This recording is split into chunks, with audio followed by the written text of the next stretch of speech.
The New York Innovation Summit was in full swing, golden uplighting washing over the marble walls of the Grand Hudson Ballroom as the city's top tech moguls mingled with champagne and ambition.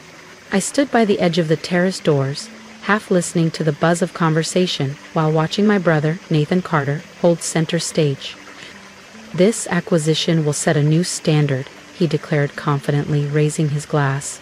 "Once Carter Digital finalizes the buyout of Stratus Logic, we'll lead the cloud infrastructure market for the next decade." I took a sip of club soda, amused.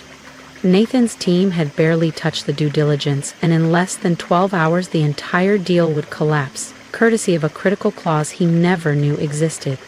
"Lena," my mother's voice snapped, sharp as ever, "don't slouch by the exit, you're not the help." I stepped forward, knowing what was next.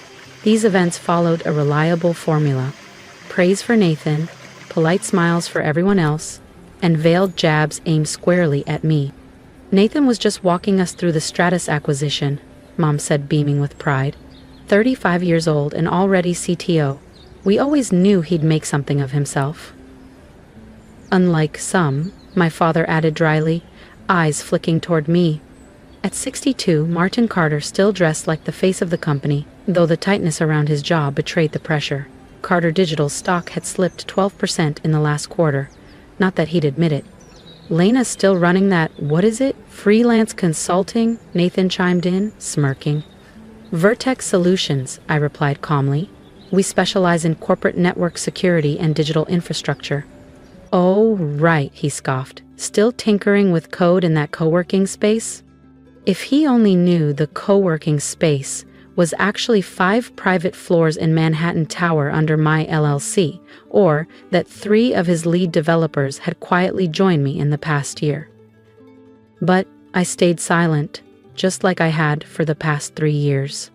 "I just don't get why you walked away from Carter Digital," Mom sighed. "You were on the fast track. VP in 5 years, easy." I smiled to myself, thinking of the files waiting on my desk. Documents that would reveal who really owned a majority stake in Stratus Logic. "Anyway," Dad interrupted, "Nathan's deal is going to change everything." "The contracts are being signed at 9 a.m. sharp," Nathan added, smug and confident. If only they knew the name on the final page was mine. "Every major outlet will be covering it," Nathan had boasted earlier. I glanced at my watch, a simple leather strap design I'd intentionally chosen to blend in. Understated, unassuming. Not that I needed flash to prove anything. I could have bought out half the room without denting my accounts. "I should actually head out," I said casually. Nathan raised an eyebrow. "Finally signed a real client?" "Something like that," I replied, keeping my tone even. "Well, don't let us distract you from your little project," he laughed, lifting his whiskey.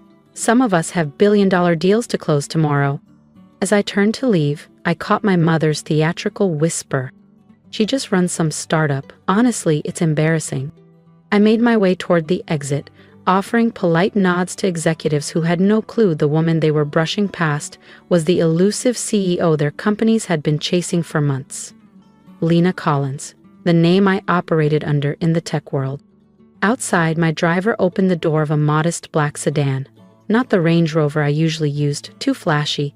This car fit the narrative I let my family believe, struggling founder, barely scraping by. "Home, Miss Collins?" Thomas asked. "No," I said, sliding in. "The office first. I need to finalize a few things for tomorrow." A notification blinked across my phone. "Marcus, my C.O. All systems go. Carter board is still in the dark. Let's make history." I smiled, adrenaline and vindication rising in my chest. 3 years. That's how long I'd spent quietly building Vertex Solutions behind layers of shell companies, obscuring my identity. While Nathan and my parents dismissed me as some naive dropout, I was assembling one of the most advanced cybersecurity empires in the world. Another ping. Family group chat. "Don't forget to tune in tomorrow morning. Nathan's big moment. Carter Digital plus Stratus merger. 9 a.m. Live coverage." The Stratus merger. I leaned my head back, remembering that final board meeting before I left Carter Digital. "Your projections are alarmist," Nathan had said. "You're just bitter about your career," my father had added. Let your brother handle the big decisions. So I had. I walked away and started from scratch, with vision, with grit, with nothing handed to me. And tomorrow morning, while the world watched Carter Digital announce a merger, they'd unknowingly be handing control to Vertex Solutions. And to me. Not a merger, a takeover. The company they believed was worth $4 billion 0 cents was, in reality, worth less than half that, and only if you were being generous. My team had uncovered catastrophic security flaws buried deep within Stratus Logic's infrastructure, vulnerabilities that Carter Digital's due diligence team had completely overlooked. At my real office, not the shared co-working space I let my family think I used, I sat in the corner suite that took up the entire top floor of Vertex Tower, staring out at the Manhattan skyline.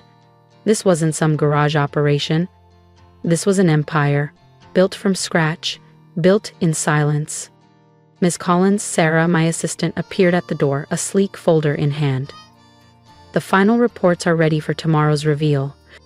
I took it and reviewed the contents. One last pass. The security audit that exposed Stratus's gaping weaknesses, the real valuation showing Carter Digital was paying nearly double its worth, and, most satisfying of all, the data proving Nathan's visionary strategy was built on crumbling foundations. Has the press release been cued? Ready to go live the moment you give the word, Sarah replied, then more quietly, are you sure you want to go through with it? They are your family. I stood and walked toward the window, staring down at the city where I'd forged my future, alone, without their support, approval, or recognition. They stopped being my family the moment I stopped being useful to them. Sarah hesitated. Your brother's going to be publicly humiliated. Yes, I said, flatly, but maybe that's what it takes for them to understand. Success doesn't always wear the suit they expect. My phone buzzed. A final text from Marcus. Board's locked in for 9 a.m. They have no clue what's coming. I opened my laptop, pulling up the statement I'd deliver tomorrow. The words that would introduce me to the world. Not as Lena Carter, the disappointment, but as Lena Collins, the CEO and majority stakeholder in the company that had just outmaneuvered them. Stock tickers ran across my screen. Carter Digital was teetering on desperation, counting on this merger to mask years of mismanagement and tech stagnation, but instead of a rescue, they were walking into a trap. The next morning, across the street, Carter Digital's boardroom buzzed with excitement. Camera crews flanked the long glass table. My father had already made 3 grand speeches about legacy. My brother was basking in pre-signing interviews. And I watched it all, suited in charcoal Armani, standing like a storm on the horizon. They're all in place, Marcus said from behind me. I nodded. Then let's begin. And if you've ever been underestimated by the very people who should have believed in you, hit that subscribe button. You won't want to miss what happens when Lena finally steps into the spotlight. I smiled slightly, adjusting my cuffs as I caught sight of Stratus Logic's CEO fidgeting in his seat. He knew exactly what was coming. Of course he did. We'd briefed Stratus's board weeks ago about their exposed systems, flaws that could crumble their entire operation if made public. We gave them 2 options: risk a catastrophic leak or accept a strategic acquisition by Vertex Solutions. They chose survival. Miss Collins, Sarah said, appearing beside me with a tablet. Press release is ready. Also, your mother just arrived at Carter Digital. Celebration pearls? I asked without looking. Sarah nodded. Full regalia. I glanced at the clock. 9:45. I am Min. Right on time, I said. Let's show them what a little startup can do. The short walk across the street felt symbolic, like stepping through a mirror. On one side, I was still Lena Carter, the dismissed daughter, the family's tech disappointment. On the other, I was Lena Collins, the anonymous powerhouse they never saw coming. Through Carter Digital's towering glass walls, I could already see the buzz. Nathan holding court, microphones angled toward him as he spoke about the vision for the future. My father loomed nearby, soaking in the legacy he believed he was passing down. My mother glowed beside them, proud as ever of the child who'd followed their path. I entered the elevator, flanked by Marcus and Sarah, each carrying a sleek leather briefcase. Inside were the real documents, the ones that would rewrite the narrative in front of a live audience. At exactly 9:55 a.m., the conference room doors opened. The chatter stopped, heads turned, cameras tilted. Nathan stopped mid-interview. "Lena?" He blinked. "What are you doing here? This is a private event." I calmly stepped to the head of the table and set my briefcase down. "Good morning, everyone. Shall we begin?" My father shot to his feet, his expression hardening. "Lena, this is absurd. This is the Strata signing. Where's their CEO?" "Mr. Weiss won't be joining us," I said, nodding at Sarah, who began distributing thick folders to the stunned board members. "He signed the final paperwork last night." Nathan's voice cracked. "That's not possible. I have the merger contract right here." "That contract," I said smoothly, "is void." Gasps echoed as he opened the folder before him. "Stratus Logic has accepted a different offer." My father's hands curled into tight fists. "Who the hell?" "Mordex Solutions," I interrupted, "or more specifically, me." The room fell into stunned silence. Camera crews swung in my direction, eyes widening. "This is insane," Nathan finally stammered, his voice cracking. "You run a small cybersecurity startup. There's no way you could afford." "That small startup," I said, turning toward him, "is worth $12,400,000,000, 0 cents, Nathan. Vertex Solutions is now the largest cybersecurity firm in North America." I tapped the tablet, and the main screen in the boardroom flickered to life. Financial graphs, global reach maps, and client portfolios filled the display. "While you were all mocking my hobby, I built something you never saw coming." Across the table, my mother's pearl necklace clinked audibly as she slowly sank into her seat, visibly shaken. "But you work from that tiny office near Midtown," she said, bewildered. "A front," I explained. "Vertex operates in 20 countries, supports government contracts, and we own this building, actually. And as of midnight last night, we own Stratus Logic." My father's voice cracked. "Why? Why would you go through all this trouble?" I looked him straight in the eyes. "Because 3 years ago, I came to you with concerns. I told you Carter Digital's infrastructure was outdated, vulnerable. I warned you. You told me to leave the real business decisions to people who understand them. So I did." I nodded to Sarah, who immediately distributed the next set of documents. Board members leaned in. Whispers began. Chairs creaked. The illusion was collapsing fast. "These files detail why Stratus agreed to our terms," I continued. "They were hemorrhaging money, riddled with breach risks, and barely staying afloat. All things your due diligence team missed, Nathan." He flipped through the pages, his hands shaking. This could destroy us." "No," I said, my voice even. "This could save you." There was silence, only the low hum of the ceiling lights and the flick of pages being turned.